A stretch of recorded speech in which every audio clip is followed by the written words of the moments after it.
জাতীয় সমাবেশের সম্মানিত সভাপতি জামায়াত ইসলামীর আমির ডাক্তার শফিকুর রহমান, মঞ্চে উপস্থিত অন্যান্য জাতীয় নেতৃবৃন্দ এবং আমার সামনে আগত সারা বাংলাদেশ থেকে জামায়াত ইসলামের নেতা কর্মী ভাই সবাইকে আমার দল গণ অধিকার পরিষদের পক্ষ থেকে সালাম এবং শুভেচ্ছা জানাচ্ছি। আসসালামু আলাইকুম। প্রিয় বন্ধুগণ, আপনাদেরকে একটি কথা স্মরণ করিয়ে দিতে চাই।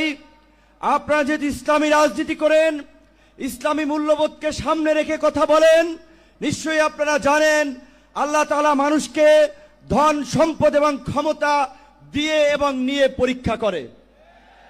গত 16 বছরে আমাদের কাছ থেকে আল্লাহ তাআলা নিয়েছেন, আমাদের ধৈর্যের পরীক্ষা নিয়েছেন। আমরা সেই পরীক্ষায় উত্তীর্ণ হয়েছি বলেই আমাদেরকে এই রহমতের জুলাই উপহার দিয়েছিলেন। যেই জুলাইয়ে আমরা বাংলাদেশের মানুষের উপরে চেপে থাকা দৈত্য দানবের মতো 16 বছরের ফাঁসিবাদকে পরাজিত করেছি।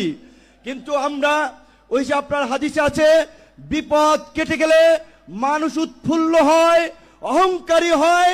তাই আমরা দেখতে পাচ্ছি এই গণ অভ্যুত্থানে আমাদের অংশীজনেরা, মজলুমরা আজকে উৎফুল্ল অহংকারী হয়ে জালিম হয়ে উঠছে।